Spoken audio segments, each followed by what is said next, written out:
Hello and welcome back for your daily dose of LOL Esports content. We're going to cover the games that took place today in the LOL Esports space across the four major regions. Yes, I just moved my microphone as I was talking to you. That's why I got loud and a bit more scuffed. So, predictions. I went 5-6 on the day. I'm 17-15 on the season. I'm going to speed run this the best I can if my voice can hold out. There's a lot to go over and I'd like to get this video complete. So, LCK, many hours ago, FearX and Brian. FearX would win this one, 2-0. So, game one, 15 minutes and 25 seconds, laning phase would end, and FearX had a sizable lead. That was in part due to a 7-1 advantage in making plays. They'd go top, mid, take Drake. Brian would take Grubs in response, but FearX would then get a pick, go top, and take Drake again, and steal the Rift Herald, getting a kill 1-0. Willer was MVP on the brand. He was MVP in this series. The brand was disgusting. They got out ahead of Brian, and Brian just had no answer. They could not make anything happen to offset it, which is the Brian way. Game two, and in game one, by the way, he had a 40 CS lead at 15-25, Willer did. Closer 18 over Karis. However, Morgan did have 14 over Clear. In game two, 15 minutes, the game was tied. So very different look to game two. Willer was on Wukong and he wasn't getting a massive gap. Actually, in terms of making plays, it was 4-3 in FearX's favor. FearX would go bot to start it off. Brian would go top. They would then trade Drake for Grubs, and then Grubs for an invade that led to a Drake for FearX. So now, at the end of laning phase, FearX take Rift Herald. They have two Drakes.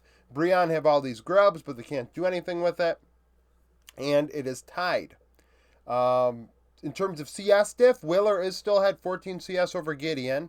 Morgan is once ahead again, double digits over Clear. Now, the MVP for this game for me was Execute on Nautilus. Now, formerly known as Zhonghoon, Willer ends up being MVP over the entire series.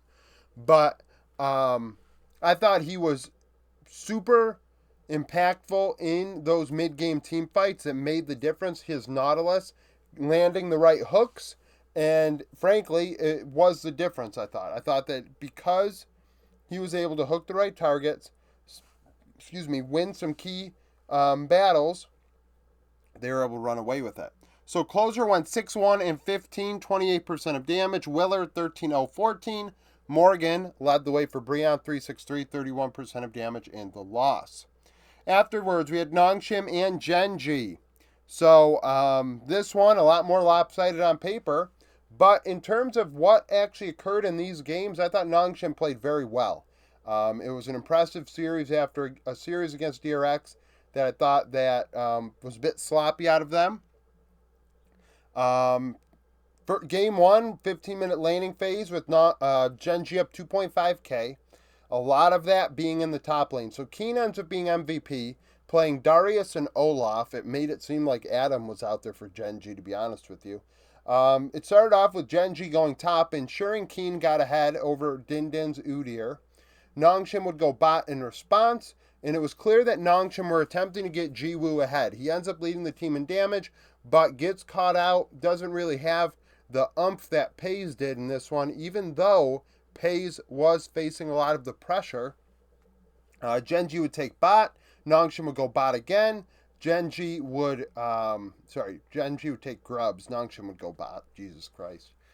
Genji would go mid. Nongshim take Drake. The teams would trade. Genji taking more Grubs. Nongshim going bot lane again. Chovy would roam top. I think there's a case we made that Chovy's Talia in these two games could have had MVP value. He was very active. Nongshim would go mid, Genji go bot, they take a Drake, they go bot lane again, Nongshim take Rift Herald, and that's what happened in the first 15 minutes. We had 14 plays, Genji taking 8 of them. Keen, 66 CS over Dindin. In terms of Nongshim, they had an 11 CS lead in the bot lane after going bot lane, 3 times?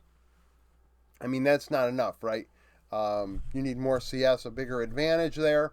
And, the bot lane for Genji went a combined 15, 6, and 36 in this series. Pays 14, 5, 10, 33%. Lahens 1, 1, and 26. Now, game two, once again, not a blowout, but Genji had it laning phase, 1435, 2.2k. Nongshim was started off 2-1 advantage, Calmy getting a double on Tristana. Calmy actually played very well in this series, in my opinion, even though Chovy was very active on the Taliyah. In Game 2 especially, Calmy was really dominant for Nongshim, I thought. And unfortunately, in the mid to late game, he just didn't have it. Keen's Olaf was too, just too strong, to be quite honest. Genji take Grubs, Nongshim take Drake, Genji go top, they would go mid. Nongshim get a pick, Genji go Grubs. Genji steal the Drake 2-0, Chovy with a double on the Taliyah. Genji go bot 1-for-1, Nongshim invade 2-for-1, Calmy with another double, Genji take Rift Herald, and that's when laning phase would end with Genji up 2.2k gold. Keen 15 CS up. The bot lane of Nongshim had 59 CS, if I'm reading that correctly. Some of us had 59 CS. It's hard to tell the difference from here, whether it's the brown or the dark red. Regardless, I have Canyon down here on Rel and Sejuani, and I do want to say that I thought he does deserve a lot of credit for Keen's leads. Going top lane in Game 1 and in Game 2 to get Din Din behind, I thought that was important and something that I should note.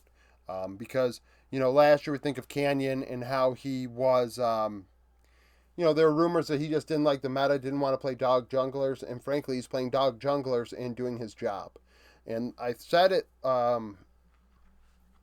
said it in the previews and in the power rankings. Genji of this year, very reminiscent of JDG last year with me when it comes to somebody has to fall on the sword when you have Keen, Canyon, Chovy in top side, and it seems like Canyon is doing that. So I've already named the bot laners for Genji in this one. Jiwoo would go 274, 29% of damage in the loss. Just late game team fights, Nongshim didn't have much for Genji, and even in Game 2, it ended in under like 25 minutes or something. For a game that was 7-4 in Genji's favor in laning phase, 15-10 over the series, I thought that Nongshim kept up pretty well, given the lopsidedness of the teams on paper. LEC, I went 2-3 here. So Vitality and Rogue, Vitality would win a sloppy game. So it started off with Douglas going top lane. They would then get 2 of 3 grubs, get a kill in the process, take a Drake. Rogue would go top lane for a kill. Now, Vitality dominated this laning phase 8-2 in terms of making things happen. Vitality would then go grubs. They'd win a fight 3-1 in bot lane. Vethio a triple on Akali. This is why he gets MVP, in my opinion. This is where the game blew open. Vitality would take Drake, Rift Herald, invade, Rogue respond by going mid lane. And at 15:30, Vitality have a 1.7k gold lead. In terms of leads, Douglas had 16 over Marcoon. Karzi and Hilly had 25 over Comp and Zoli's. The only lead that Rogue actually have is Sisgenda up 15 on Photon. Now, the thing is with this, because the Akali became so strong, these mid to late game team fights, he was taking over. Rogue just kind of stalled out in this game and just allowed Vitality to get such an advantage. There were moments where Zoli's, I thought, had nice engages on the Rakan, but it just wasn't enough. It's kind of like stuck in Elo hell today. I have thought Zoli's has played quite well to start this season. I think I made him MVP for the Rogue win last week. Just really, he just couldn't do enough. Karzi 127, 32% of damage in the win.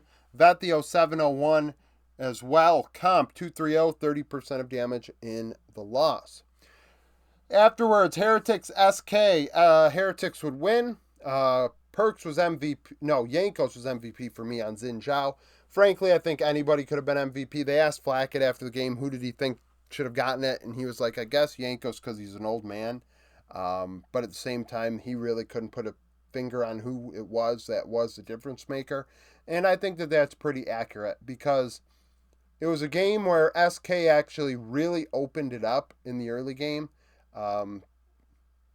Heretics had a lead, but SK were very active. I thought Isma was all over the damn place, 9-2 in terms of making plays in the first 15 minutes. So SK would take grubs 2 to 3. So 2 out of 3. Go mid lane, take Drake, go top lane. Heretics would respond by going top lane. SK would swap to secure a couple more grubs, 2 out of 3. Heretics would go top lane. SK say fine, we'll go Drake, and then they go top side again and go Rift Herald. So that's a lot of things SK did, but they had no real leads to show for it. So at 15 minutes, Heretics are up 900 gold. Now, in terms of these diffies, Irrelevant is up 18 CS over Wonder, but Irrelevant just does not do anything with that lead. Where Perks is ahead 28 CS over Niski on the Gragas, and Perks on the Corki. And in the mid to late game, Perks was massive. He ends up going 5-2-7, 40% of the team's damage. The bot lane was a Seraphine Senna lane, and if you recall Flacket and how well he did on the Seraphine in his G2 days, this just seemed like, a classic G2 composition just with Kaiser as the support, and Kaiser goes 3-0-13 on Senna. I thought he did quite well. Now, team fights, because this game, like I said, was not blown open, all things considered. I mean, hell, SK had a couple Drakes at the end of laning phase. The Xin Zhao getting in there and wrecking havoc, I thought was the difference. Sure, Perks is trying to deal damage, but I thought Yankos was what was really making things click for them. Exakick went 1-4-0, 36% damage and loss for SK. DOS did leave him alone at times trying to make things happen in mid, but really it was for naught. I mean, hell, we saw Gragas mid for Niski, like I said, and that is, I don't know, I'm not super stoked about that. G2 Mad Lions, messy game out of G2. To say the very least. So Mad Lions actually set the pace 6-4 in laning phase. They'd go top side, get a kill. They would get a kill in a 3v3. G2 would go top. Then we saw a couple things happen. So Mad Lions would invade, which led directly to Grubs. Now in response, G2 take the Drake to the Grubs. Mad Lions win a fight 3-0, which we thought, oh wow, this is going to be a Mad Lions win. Myron with a solo kill onto BB. Now that did not work out for them in the mid to late game. Myron actually got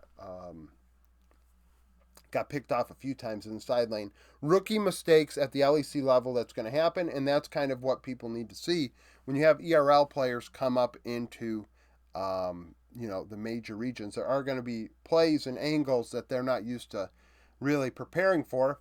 G2 get a kill bot, Mad Lions go Grubs, G2 go Drake. At 15 minutes, the game's tied in gold. In terms of diffies, Mad Lions were actually ahead in everywhere but bot. So Myron up 14, Elyoya 15, Frescowi 12, but 38 CS for Hansama and Mickey X. Now, in the end, Caps ends up being MVP on the Azir, but I thought Frescowi had some nice engages, one sticking out to me on the Nico around the Baron when all was lost and there was no real follow-up. They clearly put Supa in a hole. And Alvaro couldn't do enough to bail him out. I thought Alvaro played fine, but at the same time, G2 were on a mission to put him in a hole, and I mean, after that, they really didn't have the damage. Elyoya was super active in that early game to keep it tied for so long, but on the Xin Zhao, he was kind of tapped out eventually. Caps 416, 24% of damage on the Azir was MVP. Broken Blade 425 in the side lane. Myron 360, 31% of damage in the loss. Fnatic and BDS. BDS would win as Adam gets his Olaf and looked like Adam on Olaf into Oscarinen. So BDS would go mid. Fnatic would go mid right after. Fnatic go top lane. BDS would take Grubs. Fnatic go mid. BDS get a 2-for-1 fight in mid. Shea with a double on the Vi. BDS would go bot lane. That led to a Drake. Adam would get a solo kill onto Oscarinen. BDS take grubs off of that solo. They would then go top lane again. Fnatic go bot lane, mid, and take a Drake. BDS go Rift Herald, and at 1540, laning phase ends with BDS making 9 plays, Fnatic 6. But BDS have a 400 gold lead, which isn't a lot, but they have a 13 CS lead in top lane on Adam, and Adam ends up taking that lead and running with it. He was very, very good in these late game team fights for them. I thought Nuke was super important as well. I mean, hell, the guy dealt 37% of damage. I thought he had very timely shuffles. I recall him playing the Azir, I believe, and Humanoid was on the Orianna. Now, in terms of CS diff, it looks like Razork had a 20-plus CS lead, as Humanoid did as well. But in those team fights, they just couldn't get it done, Razork and Humanoid. They just couldn't.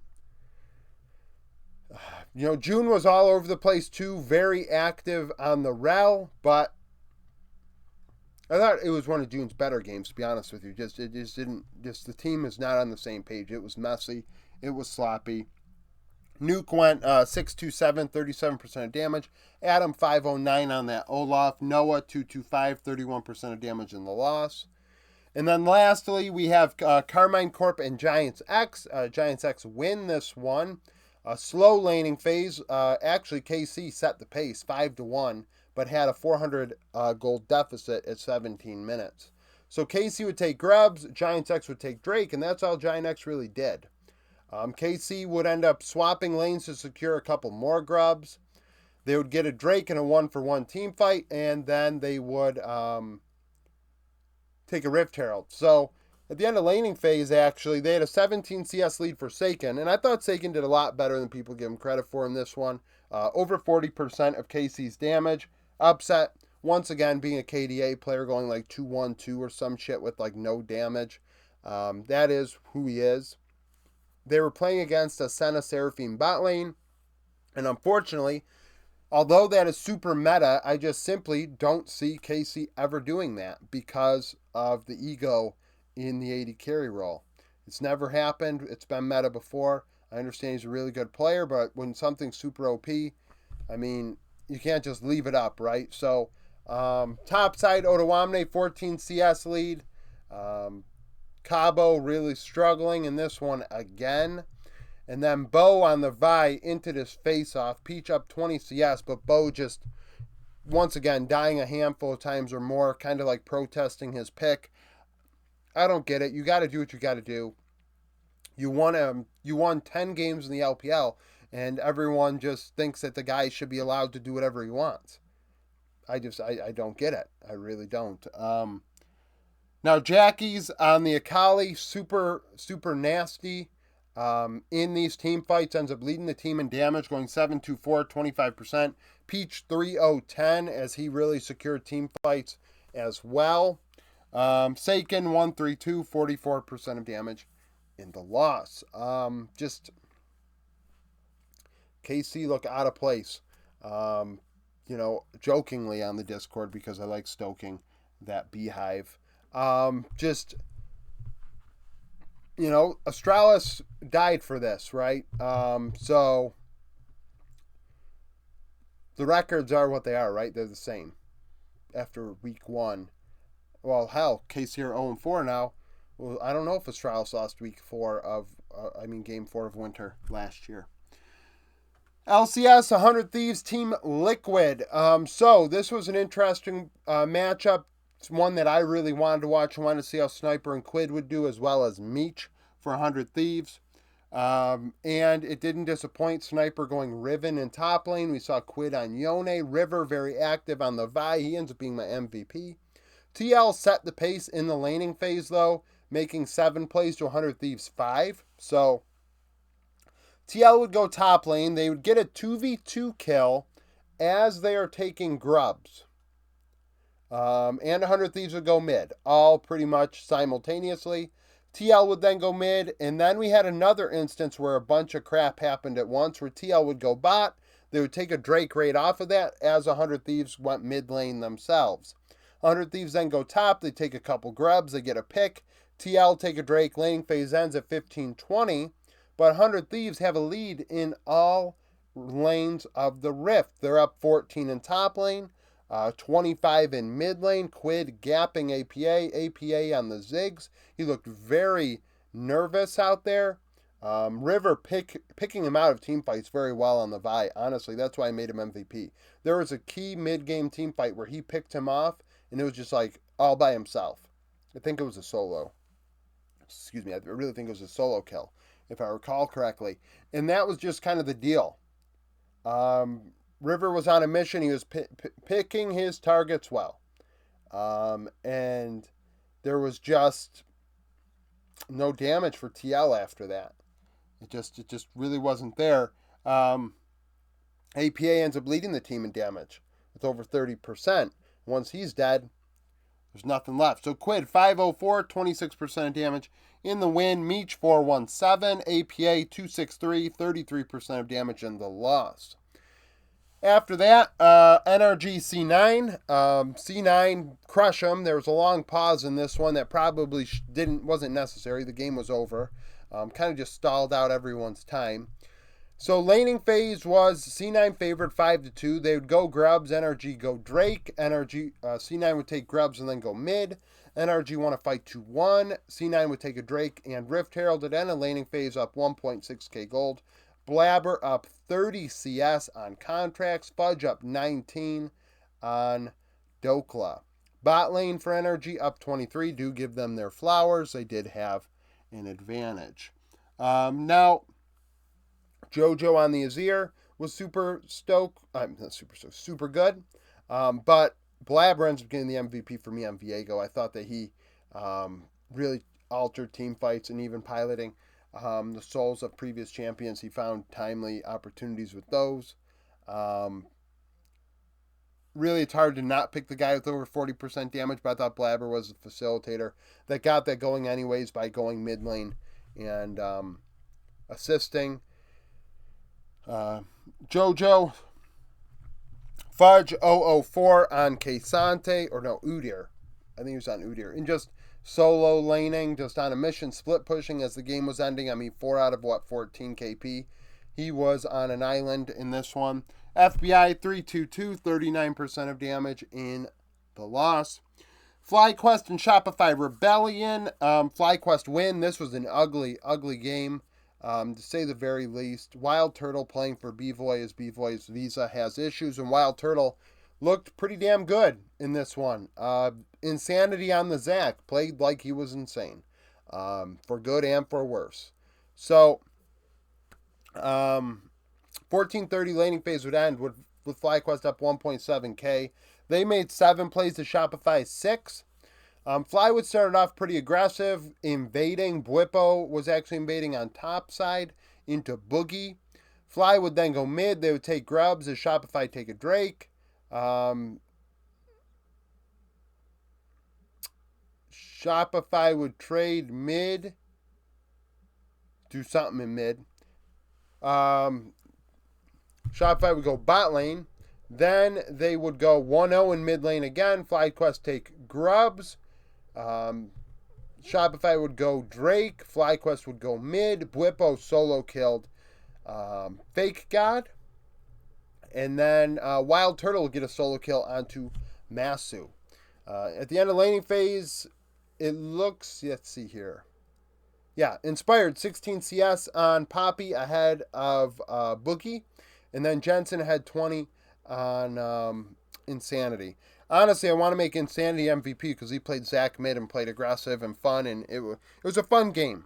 It really was. That laning phase was on a knife's edge. Throughout the entire thing, you're saying to yourself, is he going to die? Is he just trying to get his passive going and figures he's going to respawn or whatever? Revive.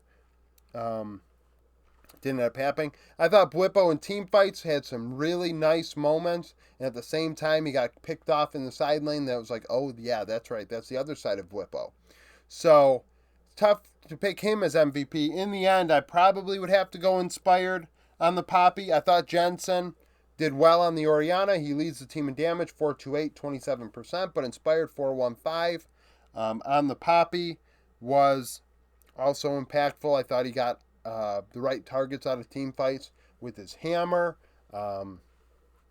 You know, when a Poppy is able to open up a gold lead, a CS lead like that over Xin Zhao, that's pretty sizable. I understand that Bwipo is able to invade Boogie and throw him off, but at the same time, um, that's a big gold lead for a guy that was able to make 7 plays.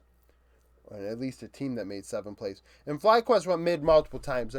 3 times. So giving Jensen MVP without just acknowledging, hey, he got a lot of help would be wrong. The bot lane, though, of Shopify, like I said, Wild Turtle played very well for being a substitute, and Zazel actually went deathless in his return. I think they went a combined, 5-2 and 8. Wild Turtle 5-2-1 by himself, 34% of damage, had that solo kill, like I said. This is a situation where, I thought the bot lane of FlyQuest looked very good. Masu and Busio, Senna Seraphine. FlyQuest is going to be a fun team to watch. The bot lane grow and develop. Similar to how I feel about 100 Thieves in the solo lanes, this is going to be 2 teams to keep an eye on. Lastly, Dignitas and Immortals. This game looked like one of those games that would end LCS the last couple of years between like CLG Golden Guardians, Dignitas Immortals, and any combination. A 40-plus minute banger of what the fuck are we watching? So, Dignitas win. They put us out of our misery. Immortals would go mid to start it off. Dig would go Drake. Immortals end up going Grubs. Dig would go mid. Dig would go Drake. Rich gets a solo. Gragas into Jax. Rich into Castle. Immortals go Grubs, getting 2 of the 3.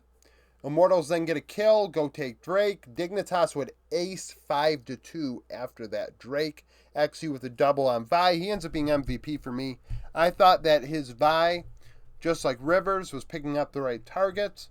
And I thought in that team fight, he turned it around. Now, Dignitas would end up trying to throw this multiple times. This was very, very sloppy. This was the worst game when it comes to macro of this entire deal, because laning phase ended at what do I have here, 1740, and Dignitas had a 4k gold lead. I think they had like a 7k gold lead at 20 minutes, 5 turrets taken. They were blowing them out, and then it took like another 15-20 minutes to end this sucker. In terms of diffies, Rich was ahead 30 CS. Is that 30?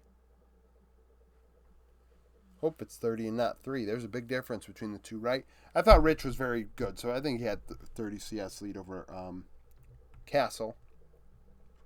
But like tactical on the Jhin was dealing good amount of damage. Armeo had some nice engages. Castle didn't look terrible. He did get soul killed, like I said, but at the same time, this was his first. Yeah, this was his first major region tier 1 game, because he actually didn't play all of the games for Challenger with KT last year, splitting with Perfect, who is now starting for KT. It was just, that last game is one that I would rather forget. So, Tomo 507, 33% of damage, XU's MVP 816, and Mask in his debut in a tier 1 region, 078 on Azir. 28% of damage. That's a rough debut. Sneak peek for tomorrow. LCK, Kwangdong Freaks, HLE. Kwangdong Freaks 0-1, HLE 1-0. The Freaks coming off of a loss to T1, HLE win against DRX. Last time they played, HLE win 2-0. 6 of the 10 players remain the same. Zeka and Viper 27, 8, and 28, 55% of damage in the win. Bulldog and Taeyun 16, 19, 34, 62% of damage in the loss. After that, KTD Plus, this is a good matchup. 2 Worlds teams. Last time they played was at Worlds. Only 3 of the 10 players remain. KT beat FearX, and D Plus beat Breon earlier in the week. KT would win that series against D Plus 2-0 at Worlds.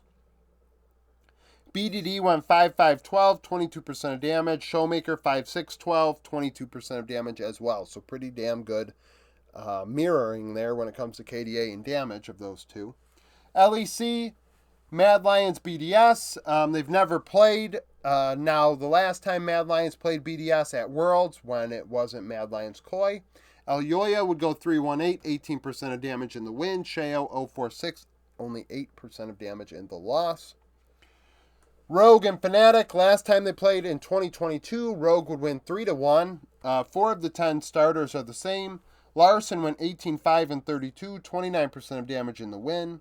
Humanoid 13-10, 11, 32% of damage in the loss.